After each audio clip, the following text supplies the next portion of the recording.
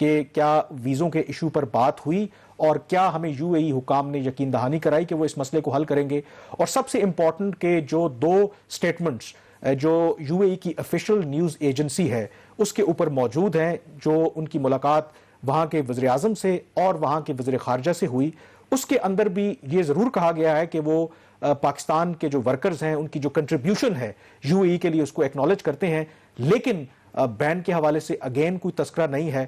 تو اس وجہ سے میرے خیال میں یہ تھوڑی سی کنسرن والی بات ضرور ہے کہ ٹل ڈیٹ ابھی پروگرام میں آنے سے پہلے بھی کہ وہ ورک ویزا کے اوپر پابندی برقرار ہے. اور شہباز جیسے آپ کہہ رہے تھے کہ شاید یہ بات اب وزیر خارجہ کی سطح سے بھی ذرا اوپر ہے, لیکن اس کے اندر مجھے ایک اور جو کنسرن ہے کہ پورے 1 مہینے کے اندر ہماری گورنمنٹ کی طرف سے کوئی کلیئرٹی نہیں تھی. زلفی بخاری صاحب نے ود ان ڈیز کہا کہ جی ان کی ہیومن ریسورس منسٹر سے ملاقات ہوئی, بات ہوئی ہے ورچوئل, اور کوئی بین نہیں ہے. دفتر خارجہ نے کہا کہ وزٹ ویزا پر پابندی ہے لیکن ورک ویزا پر نہیں ہے. اور شاہ محمود قریشی صاحب نے آن دا کانٹرری وہ side line per you A ای کی منسٹر سے ملے, اس میں انہوں نے یہ کہا کہ یہ جلد ایشو ریزالو ہو جائے گا. تو اس کا مطلب ہے کہ گورنمنٹ خود بھی کلیئر نہیں ہے, اور میرے خیال میں وزیر خارجہ کو اور حکومت کو اس حوالے سے کلیئر ایک کوئی سٹیٹمنٹ دینی چاہیے کہ نمبر 1 کہ یہ بین کس لیے لگا ہے, کیا کووڈ کی وجہ سے لگا ہے, کیا کوئی ٹیکنیکل ایشو ہے یا کوئی اور ایشو ہے, اور یہ بین کب تک رہے گا. اس حوالے سے میرے خیال میں گورنمنٹ تھوڑی سی ریلیکٹنٹ ہے. کامران 2 چیزیں ہوتی ہیں, ایک تو یہ کہ گورنمنٹ کو پتہ نہیں, اور دوسری کہ گورنمنٹ کو پتہ اور گورنمنٹ چھپا رہی ہے. میرا خیال اس کیس میں ایسا نہیں گورنمنٹ کو پتہ نہیں ہے. دوسرا پہلو ہمیں لگ رہا ہے کہ اس میں گورنمنٹ کو پتہ ہے لیکن وہ چھپا رہی ہے. اب اس میں اوور آل جو آپ کے پاکستان, سعودی عربیہ اور یو اے کے جو تعلقات ہیں اور جو ریجنل ڈیولپمنٹس ہوئی ہیں اس کے اندر اس کو دیکھنا چاہیے. جب میں نے یہ خبریں کی تھی جولائی کے اندر کہ سعودی عرب نے اپنے پیسے واپس مانگ لیے ہیں اور $1 ارب ہم نے چین سے لے کے دے دیا, پھر لاسٹ ویک جب ہم نے پروگرام میں کہا کہ سعودی عرب نے باقی پیسے بھی وہ واپس جا رہے ہیں, تو جو پچھلی جب جولائی والی میں نے سٹوری کی تھی تو میں نے جو اپنے ذرائع سے چیک کیا تھا, حکومت پاکستان کی جو اسیسمنٹ تھی وہ اس میں 3 بنیادی باتیں تھیں. ایک تو یہ کہ یہ ہمارے پیسے تو واپس جائیں گے, دوسرا اس کے اوپر اگر چیزیں یہاں پہ سارٹ آؤٹ نہیں ہوتی, تینوں ممالک کے درمیان تعلقات بہتر نہیں ہوتے, تو اگلا سٹیپ جو آئے گا اس کے اندر ہو سکتا ہے کہ وہ پاکستانی ورکر جو وہاں پہ کام کر رہے ہیں ان کو کوئی مشکلات کا سامنا کرنا پڑے یا مزید کو وہ پابندیاں لگائیں.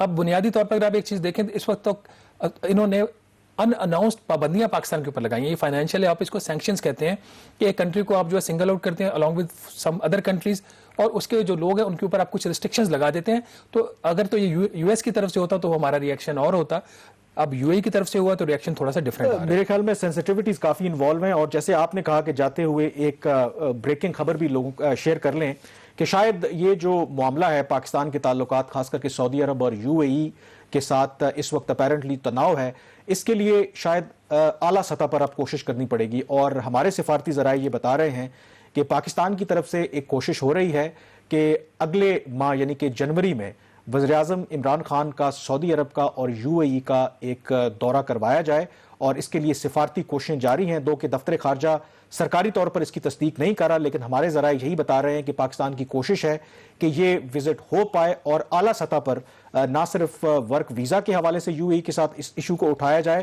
اور سعودی عرب کے ساتھ جو ہمارے تعلقات میں اپیرنٹلی اگر کن وجوہات کی بنا پر کچھ ایشوز ہیں تو ان کو سارٹ آؤٹ کیا جائے. تو لیٹس سی کہ کیا یہ وزٹ ہو پاتا ہے یا نہیں ہو پاتا. بہرحال پاکستان کے لیے آبزرورز کا خیال ہے کہ جو تعلقات ہیں سعودی عرب اور یو اے ای کے لیے وہ بہت کرٹیکل ہیں بہت حوالوں سے, تو شاید اس کے لیے سفارتی کوششیں تیز کرنے کی ضرورت ہے. بریک پہ جائیں گے اور بریک کے بعد اسی ایشو کے اوپر ایک ایکسپرٹ اوپینین لیں گے کہ اس ایشو کو کس طریقے سے ٹیکل کیا جائے. So stay with us. جی پروگرام در ریویو میں ایک دفعہ پھر آپ کو خوش آمدید کہتے ہیں. بریک سے پہلے بھی ہم ذکر کر رہے تھے پاکستان کے جو تعلقات ہیں متحدہ عرب امارات اور سعودی عرب کے حوالے سے, اور حال ہی میں ہم نے دیکھا کہ وزیر خارجہ شاہ محمود قریشی نے یو اے ای کا دورہ کیا ہے, جو حال ہی میں بہت سی ڈیولپمنٹس ہوئی ہیں. اس تناظر میں ظاہر ہے کہ یہ دورہ بڑا سگنیفیکنٹ تھا. اس پر مزید بات کرنے کے لیے ہمیں جوائن کر رہے ہیں دبئی سے اسکائپ پر جاوید ملک صاحب. یہ سفیر رہے ہیں, اسپیشل انوائے بھی رہے ہیں اوورسیز پاکستانیز کے لیے, اور اینالسٹ بھی ہیں. تو جاوید صاحب بہت شکریہ پروگرام در ریویو میں جوائن کرنے کے لیے. سب سے پہلے میں آپ سے یہی پوچھنا چاہوں گا کہ ادھر ایک کنفیوژن ہے پاکستان کے اندر, جو 18 نومبر کو بین لگا یو اے ای نے تقریباً پاکستان سمیت جو 12 ممالک ہیں ان کے ویزا پر پابندی عائد کی. کلیئرٹی گورنمنٹ کی طرف سے نہیں ہے, کیونکہ آپ اس وقت یو اے ای میں موجود ہیں, تھوڑی کلیئرٹی دیں گے کہ یہ کیا بنیادی وجہ ہے, کیوں پابندی لگائی گئی ہے؟ دیکھیے اس کے بارے میں تو ڈیٹیلز جو ہیں وہ آفیشیل چینل سے ہی آپ کو مل پائیں گی، لیکن جہاں تک آپ سے میری ایک بالعموم اس سبجیکٹ پہ بات کرنے کا تعلق تھا وہ یہی تھا کہ دیکھیے جو تعلقات کسی بھی ملک کے ساتھ آپ کے ہوتے ہیں وہ شارٹ ٹرم نہیں ہوتے، خصوصاً سعودی عربیہ کا آپ نے ذکر کیا۔ سعودی عربیہ اور پاکستان کے جو ریلیشن شپ ہیں وہ ایک، میں تو اس کو ریلیشن شپ ہی نہیں کہوں گا، اسٹریٹجک پارٹنرشپ۔ ہمارے نظریاتی ان کے ساتھ تعلقات ہیں، ثقافتی ہیں، دینی ہیں سب سے بڑھ کر، اور معاشی تعلقات یا تجارتی تو ہیں ہی۔ اب یہ تعلقات اوور نائٹ تو نہیں ڈیولپ ہوتے۔ آپ کو یاد ہوگا جب ولی عہد سعودی عربیہ کے پاکستان تشریف لائے تھے تو کیا کہا تھا انہوں نے کہا تھا کہ from now on I am the ambassador of Pakistan in the U A E, in Saudi Arabia. ابھی آپ کے فارن منسٹر صاحب کا آپ ذکر کر رہے ہیں، تو وہ جب تشریف لے کر آئے متحدہ عرب امارات میں تو ان کو کس سے ملاقاتیں ہوئی ان کی؟ اس سے یہ اندازہ لگایا جا سکتا ہے کہ کتنی ریلیشن شپ جو ہے جس طرح سے اس کو پینٹ کیا جا رہا ہے ایسی نہیں ہے۔ فارن منسٹرز، آپ فارن افیئرس کو کور کرتے ہیں، یو ول انڈرسٹینڈ کہ نارملی پروٹوکول یہی ہوتا ہے کہ کاؤنٹر پارٹ سے ملاقات کی جاتی ہے۔ تو شاہ محمود قریشی صاحب کی ملاقات اگر یہاں کے فارن منسٹر سے ہو جاتی تو that would have been sufficient، لیکن ان کو یہاں کے وزیر اعظم نے بھی آڈینس دی، ملاقات کی، ان کو ویلکم کیا۔ اس سے کیا اندازہ لگتا ہے کہ ہمارے تعلقات جو ہیں وہ پہلے کی طرح ہی ہیں، ان میں کوئی پرابلمز نہیں آئی ہیں۔ کچھ جو چیزیں ہیں وہ میڈیا میں اسپیکولیٹ کی جاتی ہیں، ان کو انفارچونیٹلی میں تو کچھ دوستوں کا جو میرا خود تعلق میڈیا سے رہا ہے گزشتہ تقریباً 20 سال سے، کافی ہمارے سینئر لوگ جن کی میں بہت عزت کرتا بھی ہوں بھی اور تھا بھی، ان کی کچھ اسیسمنٹس اس طرح کی میں دیکھ رہا ہوں سوشل میڈیا پہ بھی اور کہاں کالمز میں بھی، کہ وہ جن کا کوئی ریالٹی سے تعلق نہیں ہے۔ دا ریلیشن شپ کے اندر کو تھوڑا بہت اگر مس انڈرسٹینڈنگ آ بھی جاتی ہے، that's part of the thing.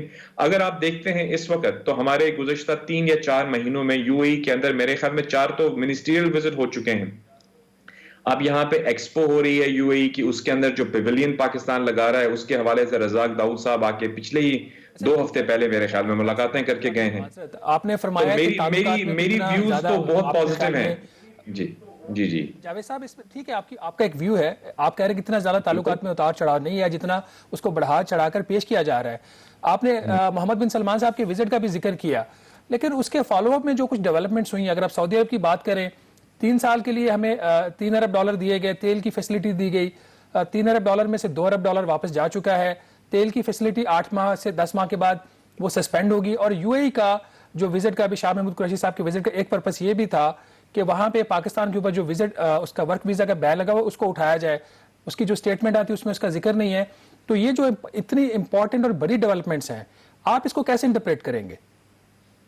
دیکھیے میں ایک دفعہ دوبارہ کہوں کہ جو delicate matters of foreign policy ہیں، میں اسکول آف تھاٹ سے بلیو کرتا ہوں۔ ہو سکتا ہے آپ کے ویورز کو یا آپ کو میری بات پسند نہ آئے، لیکن میں یہ پسند نہیں کرتا کہ جو کمپلیکس ایشوز ہیں فورن پالیسی کے وہ میڈیا پہ ڈسکس کیے جائیں۔ لیکن آپ کے سوال کا جواب میں ضرور دوں گا۔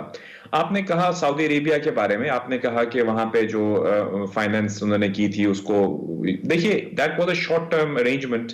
اب وہ مجھے تو نہیں پتا، نہ میں نے کانٹریکٹ پڑھا ہے، نہ آپ نے پڑھا ہے، نہ ہمارے تجزیہ کار جو کہ اس پہ تبصرہ فرماتے ہیں انہوں نے پڑھا ہے کہ وہ کس ارینجمنٹ کے تحت پیسے آئے تھے، اس کس ارینجمنٹ کے تحت چلے گئے۔ لیکن ہمیں انفارچونیٹلی کچھ ایسے کوارٹر ضرور ہیں دنیا میں جس کا بہت بڑی، آپ کو یاد ہوگا ہمارے آرمی چیف نے بھی کہا تھا، کہ بلکہ آئی ایس پی آر سے بھی بات ہوتی ہے کہ there is a cyber warfare as well going on، 5th generation war۔ تو یہاں پہ انفارمیشن ڈومین جو ہے نا، جو انفارمیشن ڈومین اس وقت دنیا میں ہم دیکھتے ہیں سوشل میڈیا پہ، ڈیجیٹل میڈیا پہ، وہاں پہ بھی ایک طرح سے کچھ ایسے لوگ ہیں جو ڈس انفارمیشن پھیلا رہے ہوتے ہیں، اور انفارچونیٹلی کبھی کبھی ہم لوگ اس ٹریپ کے اندر فال کر جاتے ہیں، اور just to raise our ratings اور سنسنی کو مزید سنسنی خیز بنانے کے لیے ہمارے کچھ تجزیہ کار جو ہیں وہ ایسے میں کہوں گا کہ میڈیا میں برنکمن شپ کا مظاہرہ کرتے ہیں، جو اگر وہ نہ کریں تو بہتر ہوگا۔ لیکن جاوید صاحب یہ ٹھیک ہے کہ ظاہر ہے کہ سائبر وارفیئر بھی ہے، ڈس انفارمیشن کیمپین بھی چلتی ہے، لیکن یہ جو اس سعودی عرب، ظاہر ہے جب آپ کسی سے قرضہ لیتے ہیں تو قرضہ واپس کرتے ہیں، کوئی بڑی بات نہیں ہے، لیکن سوال اس لیے اٹھائے جاتے ہیں کہ سعودی عرب وہ ملک ہے کیونکہ پہلی دفعہ اس نے آپ کو قرضہ نہیں دیا، ماضی میں وہ آپ کو قرضے دیتے رہے، جب ہم نے نیوکلیئر ایکسپلوژن کیا آپ کو انہوں نے قرضہ دیا، آپ کو ڈیفرڈ پیمنٹ پر آئل دیا، لیکن انہوں نے قرضہ کبھی واپس نہیں مانگا بلکہ وہ گرانٹ میں کنورٹ کر دیا۔ پھر پرائم منسٹر نواز شریف جب وزیر اعظم بنے انہوں نے $1.5 بلین دیا، اس کو گرانٹ میں کنورٹ کر دیا۔ سوال لوگ اس لیے کر رہے ہیں کہ یہ اب ایسا کیا ہو گیا ہے کہ سعودی عرب وہ بھی کووڈ کے اس ڈیفیکلٹ ٹائم پر جب پاکستان کی معیشت کو پیسوں کی ضرورت ہے وہ ہم سے پیسے واپس مانگ رہے ہیں، تب لوگ یہ کوشچن ریز کرتے ہیں کہ کیا ہمارے تعلقات کی نوعیت اب وہ نہیں رہی جو ماضی میں تھی؟ کامران صاحب، آپ کے بہت ہی اچھے سوال تھا اور اس کے اندر آپ نے خود ہی ان کے جواب بھی دیے ہیں کہ دیکھیے سعودی عربیہ کے ساتھ ہمارے جو ریلیشن شپ ہیں وہ سال ہر سال سے مختلف اوقات میں سعودی عربیہ پاکستان کو فائنینشل سپورٹ دیتا رہا ہے. اب وہ گرانٹ میں کنورٹ کر دیا یا نہیں کیا وہ ایک اکیڈیمک ڈسکشن ہے، لیکن آج کے جو حالات ہیں نا، آپ خود جان رہے ہیں، کووڈ کا ذکر آپ کر چکے ہیں، آئل پرائسز بھی آپ کے سامنے ہیں. یہ جو آئل بیسڈ اکانومیز ہے نا گلف کی، ان کی سچویشن وہ پہلے والی آئل ڈیپینڈنس نہیں رہی. یہ اپنے آپ کو آپ دیکھیں، محمد بن سلمان کی آپ بات کر رہے ہیں، وہ اپنے اکانومی کو ریفارم کر رہے ہیں، وہ ایک نئی سٹیز بنا رہے ہیں، وہ اپنی جو ڈائیورسفیکیشن کر رہے ہیں اکانومی کی، بیکاز دنیا بھر میں جو سٹڈیز ہیں وہ یہی ہیں کہ آئل پہ ڈیپینڈنسی دنیا کی دن بدن کم ہوتی جا رہی ہے. یہاں پہ الیکٹرک کار کی بات ہو رہی ہے، یہاں پہ کلین انرجی کی بات ہو رہی ہے، یہاں پہ دنیا میں کہا جا رہا ہے کہ آئندہ 20 یا 50 سالوں میں آئل پہ اور گیس پہ ڈیپینڈنس کم ہو جائے گی. تو یہ تمام لوگ اپنے اپنے ممالک کے مفادات کے مطابق وہ ایکٹ کر رہے ہیں. ہو سکتا ہے اتنا فسکل سپیس ان کے پاس نہ ہو جس طرح پہلے وہ ایڈ دے دیا کرتے تھے، شاید ان کی اپنی کچھ مجبوریاں ہوں. ہم اس کو یوں کیوں نہیں دیکھتے؟ ہم اس کو اپنے تناظر میں صرف دیکھ رہے ہوتے ہیں کہ آپ یہ نہیں دیکھ رہے کہ انہوں نے آپ کو سپورٹ کیا. جاوید ملک صاحب قطع کلامی کی معذرت، چونکہ میں اکانومی کو کور کرتا ہوں، دو چیزیں یہاں پہ گزارش کروں گا، اس کے اوپر پھر آپ کا ویو جاننا چاہوں گا. یہ جو سعودی عرب سے پیسہ آیا تھا، آپ نے صحیح فرمایا، نہ آپ نے ایگریمنٹ پڑھا ہے نہ میں نے پڑھا ہے. اس کے اوپر جو آن دا ریکارڈ سٹیٹمنٹس ہیں، اسد عمر صاحب جو اس وقت کے وزیر خزانہ تھے، کہ یہ پیسہ ہمیں 3 سال کے لیے ملا ہے، 1 سال کی اس کی ٹرم ہے اور اس کے بعد وہ ری شیڈول ہوگا فردر. اور دوسرا اس کا جو ہمیں ایویڈنس آن دا ریکارڈ ملتا ہے وہ ہمیں ملتا ہے IMF کی جو رپورٹ ہے اس کے اندر یہ تذکرہ کیا گیا ہے کہ متحدہ عرب امارات، سعودی عربیہ اور چائنا سے جو پاکستان کو اس وقت سپورٹ ملی تھی، اس سپورٹ وہ پاکستان کی ایکسٹرنل فائنینسنگ سٹیبلٹی کے لیے بہت ضروری ہے. اور اس میں جو ایشورنسز کی بات ہوئی کہ 3 سال تک یہ پیسہ ادھر پاکستان میں رہے گا، ایک یہ انڈیکیٹر. اور دوسرا آپ نے فرمایا، بالکل ٹھیک فرمایا، تیل کی جس طرح قیمتیں دنیا میں گری ہیں اور یہ چونکہ بہت زیادہ آئل ڈیپینڈنٹ اکانومیز ہیں، کراؤن پرنس جو ہیں اس کو ایکسپینڈ کرنا چاہ رہے ہیں، وہ ڈائیورسیفیکیشن کرنا چاہ رہے ہیں، لیکن ابھی بھی ان کے جو زر مبادلہ کے ذخائر غالباً اگر میں غلط نہیں ہوں $450 بلین سے زیادہ کے ہیں اور ہمارے $13 بلین کے ہیں. تو ان دونوں چیزوں کو آپ کیسے اسیس کریں گے؟ جی، میں آپ کے صرف اس پوائنٹ کے اوپر آپ کو جواب دینے کی کوشش کر رہا تھا کہ آپ نے فرمایا کہ ماضی میں کبھی کبھی جب لونز دیے گئے ہیں تو وہ ایڈ میں کنورٹ ہو گئے ہیں. تو میں نے آپ سے یہ کہنا چاہا کہ وہ حالات اور آج کے حالات فرق ہیں. تو ہو سکتا ہے اگر اس دفعہ نہیں وہ اس کو ایڈ میں کنورٹ کیا گیا تو one should not draw the negative conclusions from that. اب میں آپ کو آن گراؤنڈ بتا دیتا ہوں کہ ابھی روشن ڈیجیٹل پاکستان، آپ کیونکہ اکانومی کو بھی کور کرتے ہیں، روشن ڈیجیٹل اکاؤنٹ جو پاکستان نے شروع کیا ہے، آپ دیکھیے کہ پچھلے 2 مہینوں میں جو ریمیٹنسز آئی ہیں وہ کن ممالک سے آئی ہیں؟ متحدہ عرب امارات اور سعودی عربیہ. پچھلے 3 مہینے کا دیکھ لیں، 6 مہینے کا دیکھ لیں، بدستور جو ہیں وہ ہماری ریمیٹنسز جا رہی ہیں. ہمارے تقریباً 1.5 ملین یہاں رہتے ہیں. بحرین میں چلے جائیں وہاں پہ تقریباً لاکھوں کے قریب پاکستانی رہتے ہیں. اگر آپ سعودی عربیہ میں چلے جائیں 2 ملین، یعنی 7 ملین اوورسیز پاکستانیز اس خطے میں آپ کے رہ رہے ہیں. تو اس سے بڑھ کے اور کیا آپ کے تعلقات ہوں گے؟ آپ کی جو اکانومی ہے، آپ کی جو تجارت ہے، اس کے اندر بے بہا اپرچونٹیز ہے. اور میں آپ کو یہ بتانا چاہ رہا ہوں کہ جو پازیٹیو انڈیکیٹرز ہیں، شاہ محمود قریشی صاحب کے وزٹ کو اگر آپ دیکھ لیجئے، اس چیز سے میں ڈس ایگری کرتا ہوں کہ چلے وہ ان کے ساتھ کوئی آپ کی مطلب ہو سکتا ہے کوئی ڈفرینسز بھی ہوں انٹرنلی پولیٹیکل اس کے اوپر، لیکن جب آپ ملک سے باہر ایز اے فورن منسٹر جاتے ہیں تو ہم پالیٹکس سے بالاتر ہو کے دیکھتے ہیں کہ وہ پاکستان کے فورن منسٹر ہیں، UAE میں آئے ہیں، ان کی ملاقات یہاں کے فورن منسٹر سے ہو جاتی تو کافی تھا. آپ جانتے ہیں نا اس چیز کو کہ پروٹوکول کی ریکوائرمنٹ تو اتنی ہی ہوتی ہے، لیکن یہاں کے وزیر اعظم نے ان کو ملاقات کی اور اپنے تمام اہلکاروں سے کے ساتھ ملاقات کی. یہ اس چیز کی انڈیکیشن ہے کہ جاوید ملک صاحب یہ ایکسیپشنل تو نہیں ہے نا کہ جو وزیر خارجہ ہیں ان کو پرائم منسٹر صاحب تک آڈینس نہیں ملتی. ہمارے ہاں بھی ہوتا ہے، جب باہر سے آتے ہیں وزیر خارجہ وہ پرائم منسٹر آف پاکستان سے ملتے ہیں. بہرحال آپ کا ایک ویو ہے، بڑا آپ کا ایک سالڈ ویو ہے اس کے اوپر. بہت شکریہ آپ کے وقت کا. ناظرین، یہ تعلقہ اس میں جاوید ملک صاحب کی بات اس حد تک بالکل ٹھیک ہے کہ یہ بڑے ڈیلیکیٹ میٹرز ہوتے ہیں، ریجنل ڈیولپمنٹس ہو رہی ہوتی ہیں جو حکومت پاکستان کے شاید اختیار میں نہ، اس کی فارن پالیسی اس طرح اس کے اوپر افیکٹ نہ کر رہی ہو، لیکن اس وقت نہ سب برا ہو رہا اور نہ ہی سارا اچھا ہو رہا ہے. ہمیں ضرورت اس بات کی ہے کہ ہم ان ساری سچویشن کا جو انالیسز ہے وہ آبجیکٹیولی کریں, اور جہاں سے حکومت سے غلطیاں ہوئی ہیں حکومت اس کو ریکٹیفائی کرے, اور جہاں پہ دوسرے ممالک کی طرف سے ہمارے اوپر ایک ان نیسیسری دباؤ ہے اس کو ہم برداشت کریں. اس کے ساتھ ہی ہم یہاں پہ ایک چھوٹی سی بریک لیں گے, بریک کے بعد واپس آئیں گے تو آپ کو بتائیں گے کہ ایف بی آر کے معاملات کیسے چل رہے ہیں. اسٹے ود اس.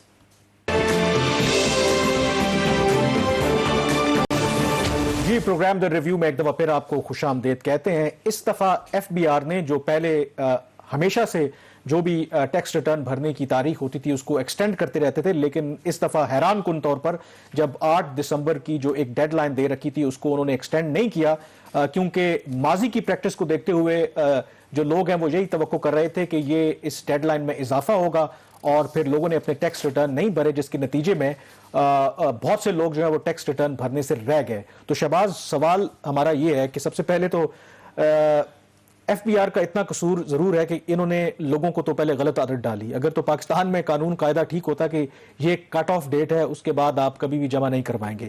جب سال سے پورے سال ہم ٹیکس ریٹرن بھرتے رہتے ہیں اور لوگ یہی توقع کرتے ہیں کہ کوئی بات نہیں اور ایکسٹینڈ ہو جائے گی اور ایکسٹینڈ ہو جائے گی, اور اس دفعہ اچانک سے انہوں نے لوگوں پر بم گرا دیا, تو ڈونٹ یو تھنک کہ یہ تھوڑا سا انفیئر بھی ہے؟ کم از کم ایک ڈیڈ لائن شاید وہ اور دے سکتے تھے اور اس کے بعد کہہ سکتے تھے کہ اس کے بعد قطعاً اس میں اضافہ. وہ آپ نے کہانی سنی چرواہے اور وہ ولی کے, جی وہ شیر آیا تو شیر آ گیا فائنلی. اس میں انٹرسٹنگ بات یہ ہے کہ میرا ذاتی ویو اس کے اوپر بائی دا وے فرینکلی میں اس پہ بڑی پوزیشن میری کلیئر ہے. میں یہ سمجھتا ہوں کہ ایف بی آر نے ٹھیک کیا ہے. یہ ایک دفعہ ہونا تھا, ایک دفعہ لوگوں کو جھٹکا یہ پڑنا چاہیے تھا. میں اصولی بات کر رہا ہوں. اب آ جاتے ہیں پریکٹیکل پارٹ کے اوپر.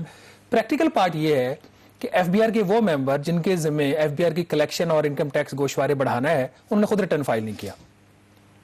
یہ میں آپ کو خبر دے رہا ہوں کہ ایف بی آر کے وہ ممبر کہ وہ بھی اسی کی توقع میں تھے کہ ڈیڈ لائن میں اضافہ ہوگا, لیکن چونکہ وہ ممبر خود تھے انہوں نے اپنے لیے ایکسٹینشن خود ہی لے لی. نہیں, ان کو نوٹسز نہیں بھیجے؟ نہیں, ان کو نوٹس نہیں گیا نا. نوٹس تو ان کو گیا 8.5 لاکھ افراد جن کا آپ ذکر کر رہے تھے جنہوں نے ریٹرن فائل نہیں کیے, انہوں نے ابھی تک ریٹرن فائل نہیں کیا. تو you led by the example, وہ والی بات یہاں پہ نہیں تھی.